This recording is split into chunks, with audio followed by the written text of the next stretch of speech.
Welcome back to the Deep Dive.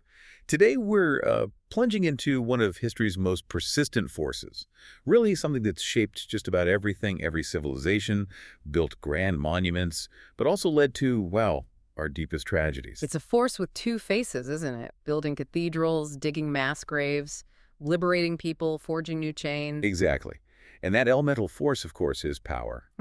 And for this deep dive, we're kind of navigating this really complex terrain using insights from Mark Levin's forthcoming work on power. Yeah, it promises to be quite revealing. Our mission really is clear. We want to extract the crucial nuggets about what power truly is, where it resides, who gets to wield it, and ultimately to what end. And it's not just academic. No, not at all. This isn't just a look back. It's meant as an urgent look at the present, maybe even a stark warning for the future. We want you to be able to sort of read the fine print of history. Recognize those telltale signs of unchecked authority before it's too late. Right. Because, as Levin really argues, before we could even think about constraining power, we absolutely have to understand its nature first. And what's really insightful, I think, in Levin's approach is how he describes power.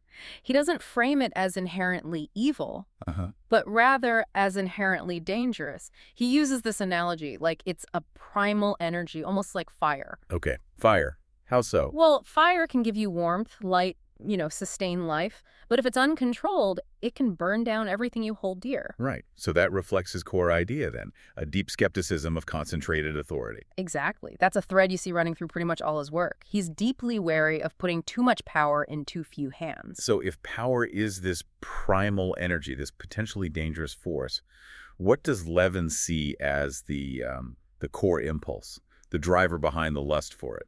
Is it just ambition?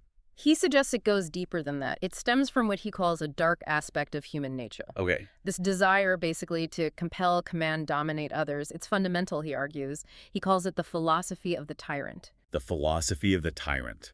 That sounds ominous. Well, it's this belief, right, that one person, maybe a small group, an elite, they possess the wisdom and therefore the right to plan and direct everyone else's lives. It doesn't matter if they wear a crown or a military uniform or even a modern tailored suit.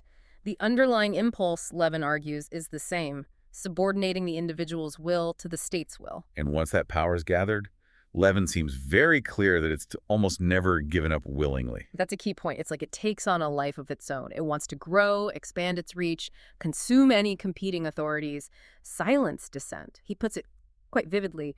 Power is a jealous god. A jealous god. And crucially, these threats, these encroachments on liberty, they don't always announce themselves loudly, do they? Yeah. Levin points out they often come disguised. Precisely. Cloaked in this language of benevolence, they promise security, equality, justice. Sounds good, right? Of course, who wouldn't want that? But the offer is basically, give up some freedom, get some safety in return. And Levin just passionately argues, this is a fool's bargain. A fool's bargain, because the security you get is... Well, he contends it ultimately becomes the security of a prison cell. And the equality. It's often the equality of serfs, everyone equally subject to the rulers. And the common good becomes... a euphemism, essentially, for whatever the ruling class wants. His work really serves as a kind of field guide for spotting these tactics. Levin looks at history as this vast laboratory, doesn't he? Where political ideas get tested, sometimes with just awful results. He takes us through Rome, for instance. How does he show that republic decaying? Yeah, he argues it wasn't some sudden collapse. It was a slow burn. Ambition, giving the people bread and circuses to keep them quiet. Distractions. Right, and this creeping centralization of authority, all of it gradually undermining those Roman traditions of liberty. The path of the Caesars, he shows, was paved with things like emergency powers, so-called temporary measures. That somehow become permanent. Exactly, and critically, the people's own apathy, just letting it happen. It's a potent lesson in how easily things can slip away. And from that slow decay, he shifts focus to the Dark Ages, to absolute monarchies and this idea of the divine right of kings. Totally different justification for power. Completely different. This wasn't about consent of the governed at all. Divine right was the ultimate top-down claim. Power comes directly from God. End of story. Which makes the king's authority unquestionable, basically. It fused political and spiritual power, making obedience not just a legal duty, but a moral one. A stark example of how entrenched that kind of thinking can become. Then we jump forward to the incredibly bloody 20th century modern totalitarianism. Levin really dissects what he calls the intellectual poison of Marx. He argues that utopian promise just became the grim reality of the Gulag, the killing fields, the Laogai in China. How does he draw that line from Marxism to those outcomes? For Levin, Marxism isn't about liberation. He sees it fundamentally as a blueprint for total power. A blueprint? Yeah, because he asserts it demands the complete subjugation of the individual, their property, their thoughts, their very soul to the collective. And in practice, the collective always means the state and the party running the state. So things like the Jacobin Terror, the Bolshevik Terror, Mao's purges, he sees those not as accidents, but as logical, inevitable outcomes. He argues these ideologies fundamentally wage war on basic human nature, on private property, family, religion. So the terror follows naturally, in his view. And importantly, he doesn't just focus on Marxism. He also tackles fascism, trying to get past how the word is often thrown around today. How does he define its core? He strips it back to basics.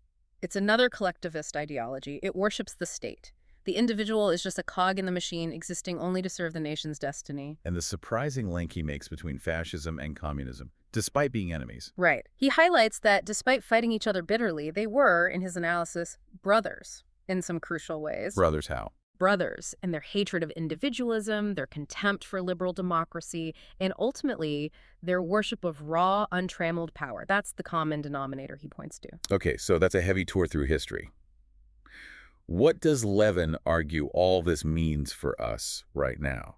How does he bring these lessons into the present, specifically regarding, say, the modern American progressive movement?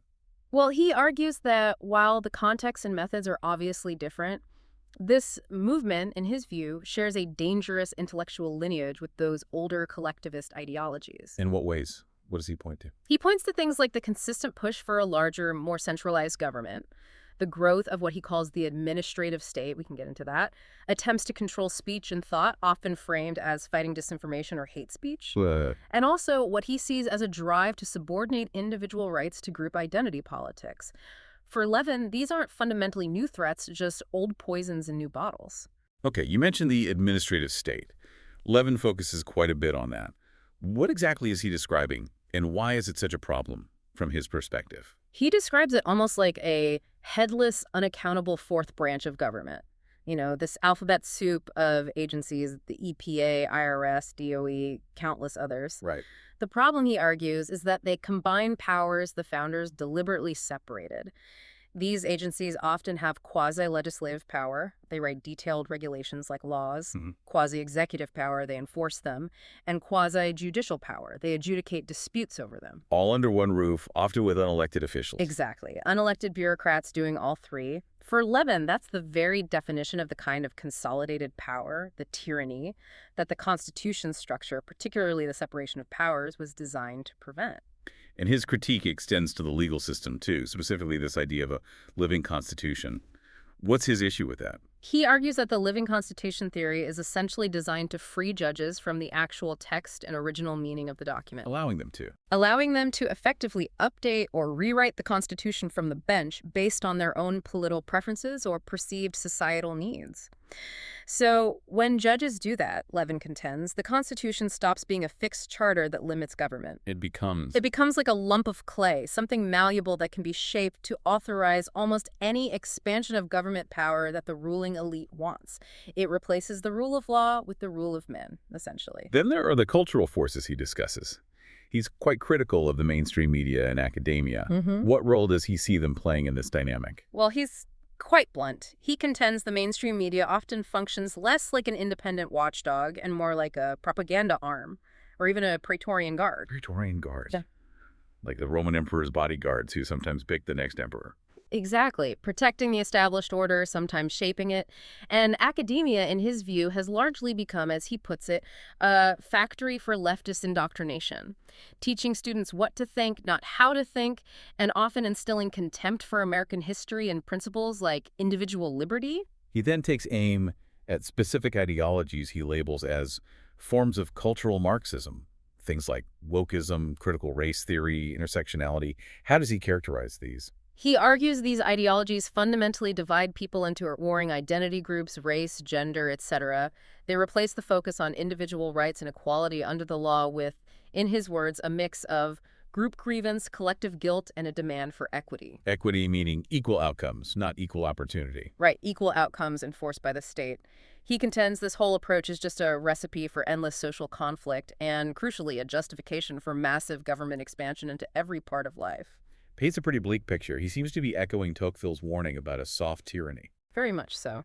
That idea of a government that doesn't necessarily break your will, but softens, bends, and directs it until the people become like a flock of timid and industrious animals, with the government as the shepherd. It's a chilling image he invokes. It really is.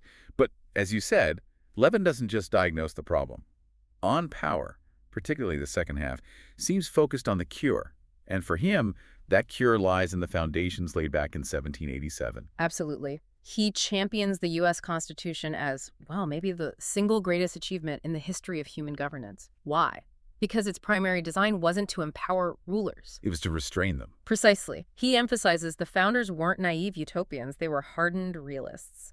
They knew, as Madison famously wrote in Federalist 51, that men were not angels. Right. So the huge challenge was crafting a government strong enough to control the people, but then crucially structured so it would be obliged to control itself. So how did they try to achieve that? What are the key pillars of this design for limiting power, according to Levin? He really walks us through the brilliance of it.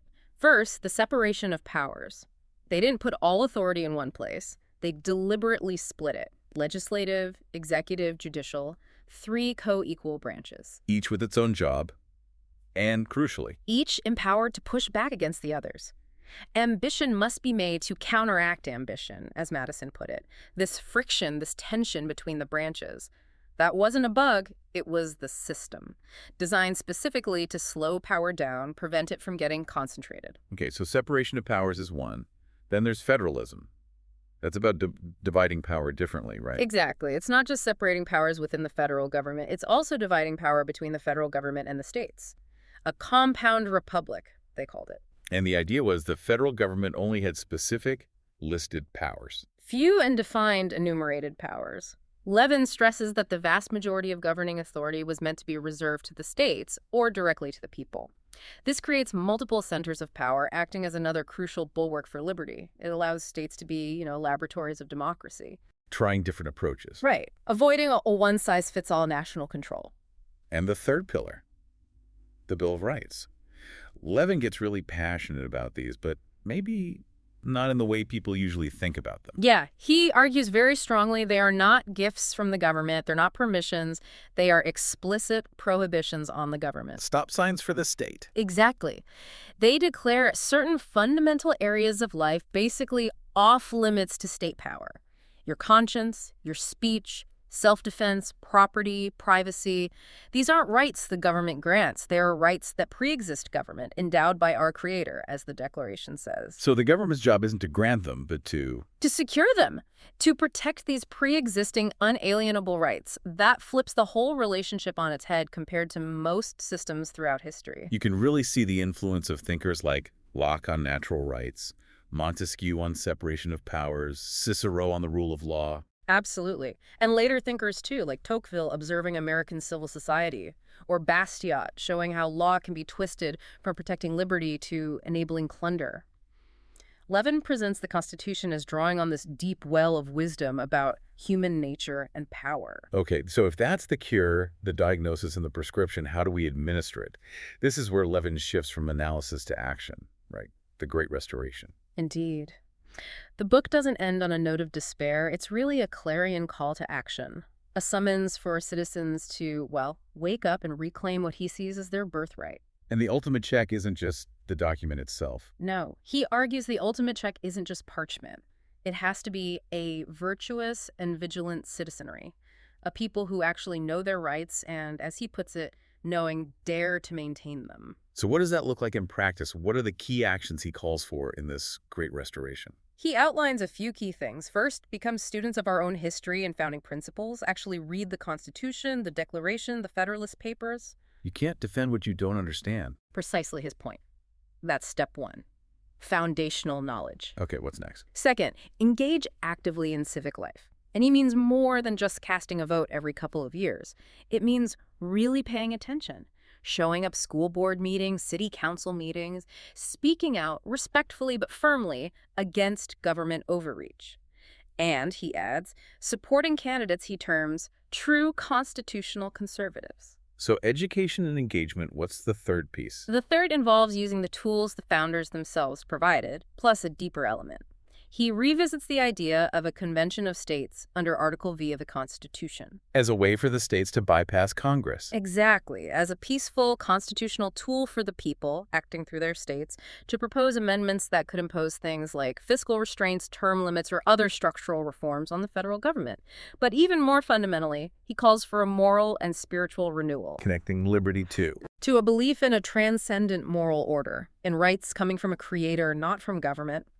He warns that a society that loses its moral compass similarly won't remain free for long. It's fascinating how he frames this whole thing as this ongoing, really profound choice we constantly face. Liberty versus security. Individualism versus collectivism. A government of laws versus a government of men. Yeah, and his reminder that freedom isn't the default setting for humanity. It's rare, it's fragile, it can genuinely be lost in a single generation. So the struggle against power's corrupting influence isn't something that was won in 1787. Not at all. It's an eternal struggle, a battle that, as Levin really underscores, must be fought anew by every generation. It falls to us now. So as we wrap up this deep dive, the core message seems clear. Power is inherently dangerous. It always seeks to expand. And our vigilance is really the only lasting defense. That sums it up well. And maybe a final thought for you, the listener, to mull over. As you go about your day, think about what personal liberties, maybe small ones, you might be unknowingly trading away for some perceived security or convenience in your own life, in your community. What small steps, what little encroachments, if you let them slide, could eventually pave the way for that soft tyranny Tocqueville and Levin warn about? Because understanding these powerful forces, as Levin argues so forcefully, that's the essential first step if we want to hold that torch of liberty high for the next generation.